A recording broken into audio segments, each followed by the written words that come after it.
What if the love of your life turned out to be a lie? When Sophie, an overworked editor, falls for a charming, down-to-earth photographer she meets online, everything feels finally, beautifully right, until she's handed a manuscript at work and discovers her boyfriend is a billionaire tech mogul living under a fake identity. But Sophie has secrets of her own. As the truth unravels on both sides, they'll have to confront the biggest question of all. Can a love built on lies survive when the truth finally comes out? Hello family, welcome to Storytime with Imzi. Please subscribe and like, it means the world to us. Also share this video to your friends and loved ones and turn on post notifications so you don't miss future videos from us. Thank you as you do so. Sit back and relax as we dive into the story. Sophie Rivera stared at her phone, thumb hovering over the screen like it might bite her. Just press the damn button, Elena said, flopping onto the couch with a satisfied grin, wine glass in hand. You'll thank me when you're sipping cocktails in Santorini with some hot architect named Luca. Sophie rolled her eyes but couldn't suppress the twitch of a smile. Right, because lying on a dating app is definitely how true love is found. Elena shrugged, unapologetic. It's not lying. It's marketing. You're spontaneous, sometimes. You do hike once in college. And you could love jazz if the right guy introduced you to it. Sophie sighed, scrolling through the profile again. The pictures were hers, thankfully unedited. But the bio Elena had composed felt like it belonged to a slightly more glamorous doppelganger. World traveler. Amateur chef. Fluent in Spanish, which Sophie technically was if you counted asking for directions and ordering coffee. But the app wasn't some Tinder knockoff. This was True North, a high-end, invite-only matchmaking platform for exceptional individuals. Sophie only made it through the screening process because Elena, whose cousin worked in marketing at the company, pulled strings. You wrote, "I believe in real connection," Sophie said, raising an eyebrow. Is that before or after I lie about my hobbies? Elena took a sip of her wine and pointed at the screen with the stem of her glass. Everyone lies at the beginning. The truth comes later, when you're already hooked on each other. Trust me, first impressions are fiction. Compatibility is the real plot twist. Reluctantly, Sophie tapped Activate Profile. 3 miles away, in a penthouse apartment that looked more like a showroom than a home, Daniel Chin clicked through profiles with a blank expression. He wasn't supposed to be on this app, not under his real name. But after his face had been splashed across tech blogs and investment sites for weeks following his company's controversial merger, he was done being recognized, Googled, and romanticized for his bank account. On True North, he was just David Wu, a freelance photographer with a low-key life, a passion for travel, and a carefully curated selection of moody black and white photos, some taken by him, some stock. He'd told himself it was an experiment, a chance to connect without the weight of his name. But he was already 2 weeks in and had barely swiped right once. Too polished, too desperate, too clearly rehearsed. Then Sophie's profile appeared. No bikini selfies. No self-help quotes. Her smile wasn't rehearsed. It was candid, a half-laugh caught in motion. Her profile bio was sharp, maybe too sharp, but funny. Witty. It didn't sound like something ChatGPT could have written. I make excellent pancakes, but only under emotional duress. He stared at the line for a long moment, then chuckled. The laugh startled him. He swiped right. An hour later, Sophie's phone buzzed. Match found, David, 32. Photographer. Lover of jazz, pancakes, and bad weather. She blinked. He matched? Already. Elena grinned. Of course he did. I told you marketing works. But Sophie wasn't listening. She was rereading his profile. There was a picture of him, not movie star handsome, but disarmingly warm. Smiling mid-sentence, like someone had caught him off guard. His bio mentioned Tokyo street food, the poetry of silence, and how the best photo he ever took was an accident. She liked that. A lot. Sophie typed a message, then deleted it. Then tried again. Jazz and pancakes? Are you secretly writing a breakfast-themed album? She hit send before she could overthink it. Somewhere across the city, Daniel stared at the message and smiled. An honest one, no cameras watching. For the first time in months, he didn't feel like a product or a headline. Just a man. And Sophie, already planning her exit strategy in case this guy was a weirdo, was unaware that she had just started a love story rooted in everything but the truth. The first video call was supposed to be 10 minutes. A simple feel-it-out chat. Low stakes, no pressure. Instead, it lasted 3 hours. Okay, but you can't actually like rain, Sophie said, legs curled under her on the couch, mug of tea cooling beside her. Daniel grinned through the screen. I like what it makes people do. Slow down. Stay inside. Have conversations they wouldn't have had otherwise. You make rain sound like a therapist. Maybe it is. Maybe it washes away all the nonsense. Sophie tilted her head, suspicious. Do you talk like this to everyone? Only on second dates, he replied. She laughed. Genuinely. It startled her, the way the sound slipped out before she could filter it. She leaned forward, elbows on knees, studying the man on her laptop. He had that kind of presence that made silence feel intentional instead of awkward. So, Tokyo, she said. What was that like? He leaned back in his chair, light catching the side of his face. Chaotic. Electric. I shot photos every night for a month. Sometimes until dawn. That part wasn't a lie. He had spent a month in Tokyo, once back before the company launched. But it had been for a tech conference, not photography. Still, the city had moved him. That part was real. He built his lie around truths so he could carry them more easily. What about you? He asked. You said you're an editor? Sophie hesitated. Not technically a lie. Yep. Books mostly. A few memoirs. Some not very good ones. Daniel smiled. So you're the person who makes bad writing readable. That's the idea. Though sometimes it's more like babysitting grown men with fragile egos. They both laughed again, their rhythm natural, unforced. Sophie felt her guard lowering in increments, like sand washing away with the tide. The messages turned into calls. Calls into nightly rituals. Daniel, for the first time in years, didn't dread opening up. The distance between who he was and who he said he was didn't seem so daunting anymore.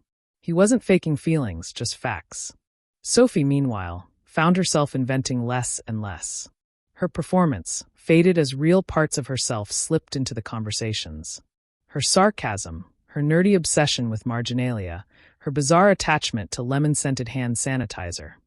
Things she hadn't shared on a first date in years. They began trading photos, too. Not of themselves, those had been seen, but of their days. Sophie sent a picture of the manuscript she was slogging through, red ink bleeding across the margins. Daniel responded with a candid snap of a window streaked with rain, the blurred city lights behind it. Therapist weather, she texted. Told you. Their first in-person meeting came 2 weeks later. A Sunday afternoon. Low-key by design. A bookstore cafe in the West Village, the kind with crammed shelves and mismatched chairs and a cat that wandered between tables like a judgmental spirit. Sophie arrived first, nerves buzzing under her skin. She wore a blue sweater she didn't entirely hate, hair loose, makeup minimal but not nothing. She stared at the door like it might explode. Then he walked in. Taller than she remembered. Less curated than his photos. Messy hair, no perfect lighting. But still, something about him felt familiar in the way fiction sometimes feels more truthful than reality. Hi, he said, breathless, as though he'd run the last block. You're real. She smiled. So are you. They sat. Coffee came. The cat ignored them. And the conversation picked up as if no time had passed. Books, music, the tiny things they noticed about the world. Sophie realized she didn't need to perform. She wasn't dazzling him, and she didn't need to. Daniel watched her laugh and caught himself studying the way she curled her fingers around her cup, like it was a secret. He felt the guilt, a whisper at the back of his mind, but it was drowned out by the fact that she saw him, or at least who he was pretending to be. And she liked that person. Maybe he thought that person was who he wanted to be anyway. Hours passed unnoticed. As they walked out together, sun setting behind the buildings, Sophie glanced at him sideways. So, she said, second date? He didn't hesitate. Definitely. And behind their shared smile, neither of them saw the cracks beginning to form. Fine lines between reality and invention. But for now, the chemistry was real. The rest could wait. Sophie found herself humming. It wasn't a song she recognized, just a careless melody, drifting through her kitchen as she danced from counter to counter, cooking pasta and feeling oddly buoyant. She never hummed. Not unless she was tipsy or had just gotten a raise. Neither applied. The cause was sitting at her kitchen island, sleeves rolled up, grating Parmesan like he'd been doing it his whole life. David. Or, more precisely, the man she thought was David. Their third date had turned into a fourth, then a fifth. He stayed over once, then twice. Now, on a quiet Friday night, he was in her apartment barefoot, talking about aperture settings and how jazz was the one genre that let musicians tell the truth in code. "I don't even like jazz," Sophie said, pouring wine. He looked up, mock betrayal written across his face. "You lied to me." "You started it," she replied. It was a joke, a throwaway comment. But for a half-second, the air stiffened, like a string pulled too tight. Daniel's eyes flickered down to the cutting board, the easy grin faltering. She didn't notice, and he wasn't ready to let her. That night, lying next to her, Daniel stared at the ceiling while Sophie dozed beside him. Her breathing was steady, one leg flung across his. She always did that, tangled up like a human paperclip. It made it harder to slip away. Not that he wanted to, but the lie was becoming harder to hold. She'd asked that afternoon, half teasing, what his website was, where she could see more of his photography. He'd mumbled something about being between domains and quickly changed the subject. She hadn't pressed. Yet, the guilt was spreading. Not fast, but steadily. And worse, it was starting to poison the good moments. Every time she touched his face or laughed at something he said, he wondered, would she still do that if she knew? He hadn't planned for it to go this far. The alias was a shield, a way to date without baggage, without money clouding the room. He didn't expect her. Didn't expect to care. But he did. God help him, he did. Meanwhile, Sophie was writing in her journal again. A habit she'd abandoned in college, resurrected by the urge to make sense of what she was feeling. He surprises me. Not because he's charming, that's too easy. It's the way he listens. The way he asks questions like he actually wants the answers. But something about him. I don't know. He's a little too smooth sometimes. A little too on. Like someone who's practiced being casual. She snapped the journal shut and slid it back under her bed. Overthinking, probably. But still. She hadn't told him she'd lied either. Not in a huge way, but enough. The profile Elena had created still hung over her like a small, harmless cloud. Except now, with each date, it felt a little more like thunder. Maybe he wouldn't care. Maybe he'd laugh. But the thing about building something real, she thought, is that it makes the smallest untruth feel loud. She rolled over in bed and looked at him. He was asleep, peaceful, completely unaware of the storm quietly circling around them. Across town, in a clean, modern office lined with glass, a new project was beginning. Sophie's boss had returned from vacation and dumped a new manuscript on her desk. "Confidential," she said. "Big one. You'll like it." Sophie flipped it open. The author was anonymous, just initials on the title page, DC. But the pitch letter tucked inside gave her more than initials. A tell-all memoir by a tech industry legend. A reclusive CEO with an empire and a reputation for staying out of the spotlight. Daniel Chun. She'd heard the name, of course. Everyone in New York publishing had. Billionaire, media shy, rumored to be eccentric.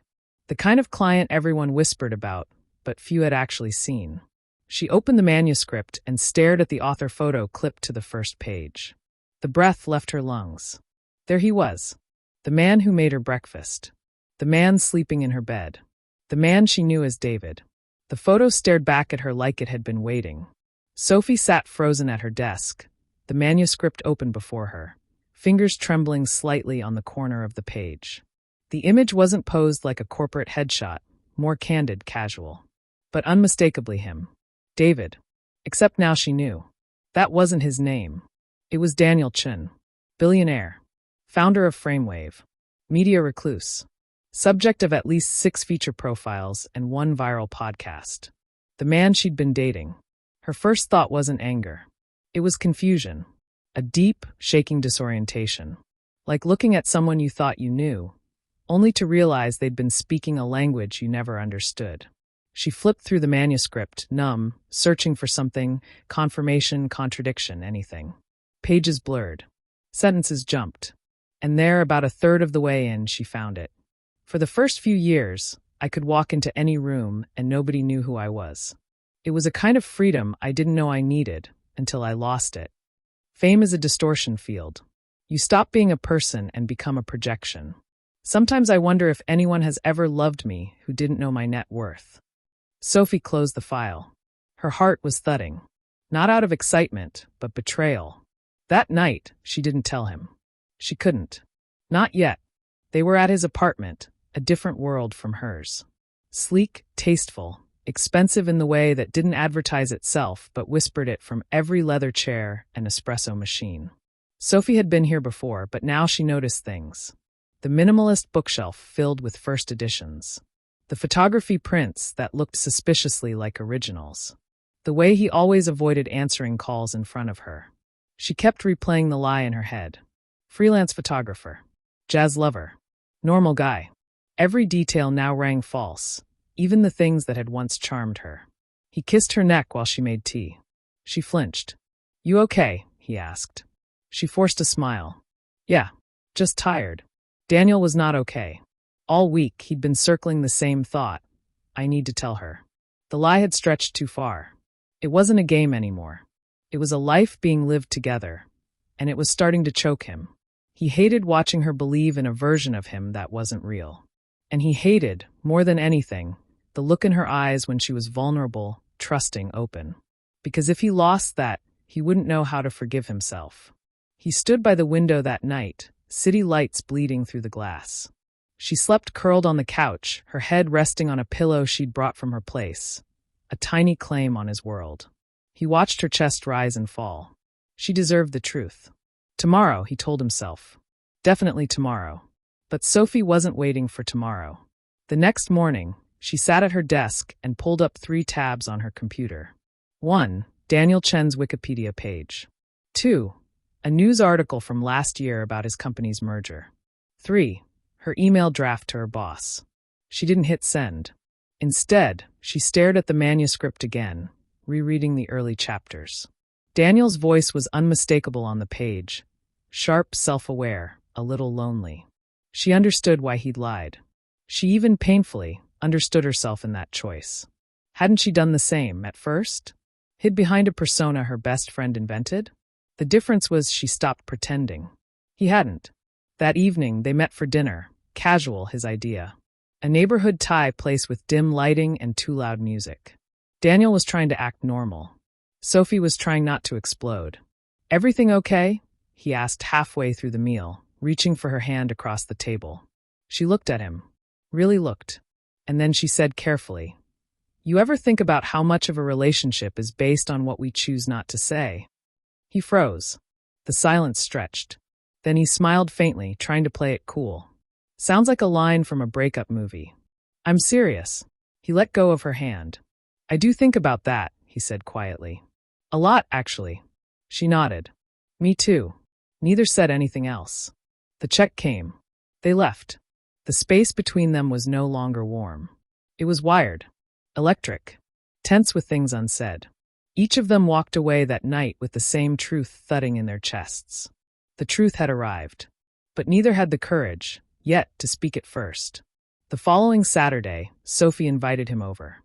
No distractions, no background noise, no restaurant walls between them. Just her apartment, the one place she still felt in control.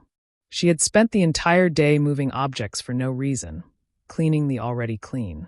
When the buzzer finally rang, she startled like a criminal caught mid-scheme. Daniel stepped inside carrying croissants, and coffee like this was just another morning after. "Peace offering," he said with a smile. "In case you're still tired." She took the bag silently and placed it on the counter. He frowned. "You okay?" Sophie turned slowly. She'd practiced this conversation in her head at least a dozen times. Each version ended differently, some with yelling, some with tears. One with her throwing a book at him. She hadn't decided which version this would be. "Tell me something," she said. Her voice was calm, deliberate. Daniel tilted his head, uncertain. "Okay, if I hadn't figured it out, if I hadn't seen your name on that manuscript, how long were you going to keep lying to me?" The pause was deafening. He blinked once. "You read it," he said softly. "All 482 pages," she replied. Imagine my surprise. Daniel exhaled, every inch of him seeming to shrink. "I was going to tell you." "When? Before or after the book tour?" "Sophie, No. I want to hear it. The whole thing. Who you are. Who David Wu is. Why you let me fall for a man who doesn't even exist. Daniel ran a hand through his hair, pacing slowly. I didn't plan it like this. I didn't plan any of it. After the merger, everything in my life was public. Interviews, leaks, articles. I couldn't trust anyone. So I signed up under a fake name. Just to see if I could talk to someone without them Googling me. But you kept lying. Because you weren't like the others. You didn't know. You didn't ask what I drove or what I owned or if I could invest in your cousin's startup. You just looked at me like a person. She shook her head, eyes burning. I looked at a story you wrote. And I fell for it. He stepped toward her. She took a step back. I get it, he said, voice cracking. You feel betrayed. I do too. Because I wanted to believe I could be someone else with you. Someone simpler. Someone not surrounded by noise. Then be honest with me, she snapped. I am now. Now doesn't count, she said. Now is too late. The silence after that was jagged. They stood in the center of the apartment like two people stranded in the middle of a collapsed bridge, staring at the gap between them. You lied too, he said suddenly. Not defensive. Just quietly. That bio on your profile wasn't the real you. She didn't deny it. Yeah, she said. But I stopped pretending. I let you see the real me. You never gave me that chance. Daniel looked away. I was afraid. Of what? That if I told you who I was, you'd stop looking at me the way you did. Sophie swallowed hard. Then maybe you didn't trust me as much as you think. The croissants sat untouched. The coffee went cold. Daniel walked to the door, but didn't open it right away. I know I messed this up, he said. But not everything was a lie. The way I felt when I was with you, that was real. She didn't respond. He opened the door. If you ever want to talk, he said, as me, not a profile, not a persona, I'll be here. And then he left. The door clicked softly behind him. Sophie stared at it for a long time, unsure whether she wanted to chase him or never see him again. That night, she sat alone with the manuscript in her lap. She flipped to the chapter she'd reread the most, chapter 9. The man I pretended to be. We all wear masks. Some out of fear, some out of necessity. But at some point, the mask stops protecting you and starts suffocating the people who try to love you. She didn't cry. Not yet. But something inside her cracked, just slightly. Enough to let the air in. Sophie didn't speak to Daniel for 3 weeks. Not a message. Not a call. She even stopped checking if he'd viewed her Instagram stories. Something she once did with pathetic regularity. The silence was absolute, like a freshly snowed street. Quiet, untouched, a little dangerous if you weren't careful. At work, she drowned in projects. Her boss praised her sharp edits, her quick turnarounds, her unshakable professionalism. No one saw the edge in her smile, the way her jaw ached from clenching. She edited his manuscript mechanically, chapter by chapter, refusing to linger on the sentences that once felt intimate. She cut ruthlessly, changed semicolons, flagged a section about the quietness of love for revision, her only act of petty revenge. And yet, every time she tried to hate him, her mind betrayed her with flashes of their moments together. Daniel dancing to bad 90s pop in her kitchen. Daniel falling asleep mid-sentence with his arm wrapped around her waist. Daniel picking Lynn off her sweater like it was the most natural thing in the world. She'd loved that man. Or who she thought he was. And that, she realized, was the problem. She still wasn't sure where the mask ended and the real man began. Daniel felt like a ghost in his own life. His calendar was full. Interviews, strategy meetings, pre-launch buzz for the book. But he moved through it all like a man sleepwalking. Reporters asked personal questions. He dodged them with polished answers, thinking of Sophie every time. She would have asked something different, he thought. Something real. He read her edit notes every night. Some were sharp and professional. Some were quiet knives. This metaphor doesn't land. You already said this in chapter 4. Do you mean it more here, or less? This version of you is cleaner than the messy one. Which is the truth. He didn't write her back. He respected her space. But he saved every version she returned, almost obsessively, as if each file were another strand of connection she hadn't quite cut. One afternoon, his agent asked him why he hadn't requested a new editor. Daniel stared at her. Because she's the only one who sees me, he said. Even now, the night before the final draft was due, Sophie couldn't sleep. She got up at 2:07 a.m., walked barefoot across her apartment, and sat at her desk. The city was quiet outside, but her thoughts weren't. She opened the manuscript and did something unexpected. She started writing. Not as an editor, but as a woman who had lived in the gray space between truth and illusion. Note to the author: you wanted to be someone else, and I understand that. I wanted to be someone else, too. But what we forget is this. When you build love on fiction, even the real parts can collapse under the weight. That doesn't mean they weren't real. It just means we were too afraid to let them be. She hesitated, then added one final sentence. I hope, someday, you write a story that doesn't hide behind any names at all. She saved the file, sent it, closed her laptop, and cried. 2 days later, the publisher hosted a private dinner for Daniel. Champagne. Signed galleys. Applause. Sophie didn't attend. She told her boss she had a deadline. It wasn't a lie. It just wasn't the whole truth. Instead, she took herself to a movie. Alone. Something French and sad. When she stepped outside afterward, the sky was a soft, cloudy gray, and rain had begun to fall, slow and steady. She smiled bitterly. Therapist weather, he would have said. Meanwhile, Daniel sat at the head of a long white table, his hand resting on a crisp folder containing the final draft, his draft. He'd made no changes to her last note. In fact, he'd asked for it to be printed on the back page. Not as an editor's comment, but as the final word of the book. The advance copy arrived in Sophie's mailbox wrapped in plain brown paper, no return address. But she knew exactly who it was from. She didn't open it right away. She set it on the kitchen table and walked around it like it might detonate. She made tea, cleaned the sink, fed the neighbor's cat. At one point, she even took out the recycling just to avoid looking at it. Eventually, she sat down and peeled the paper open slowly. The book was heavier than she expected. Hard cover, matte finish, clean serif font. No flashy blurbs. No dramatic tagline. Just a simple title in lowercase. Unfiltered, a memoir. By Daniel Chun. Her name wasn't on the cover. Editors rarely got that. But she knew her fingerprints were on every page. She cracked the spine and flipped past the table of contents. Then she saw it, Chapter 19. The one that hadn't existed in the previous draft. Chapter 19, Sophie. Her heart stopped. She read, I met someone when I was pretending to be someone else. Which is cruel in hindsight, because she was the most honest person I'd ever known. She made me laugh without trying. She argued about jazz and believed in books, and once edited a chapter of my life I hadn't realized needed fixing. I lied to her. Repeatedly. I justified it with all the usual excuses. Timing, fear, self-protection. But the truth is, I lied because I didn't think I was worthy of being loved as I really was. She taught me that love isn't about getting everything right. It's about choosing to be known. Fully. Messily. Without disguise. If I could rewrite our beginning, I wouldn't. Because even through the deception, what I felt for her was the most honest thing I've ever known.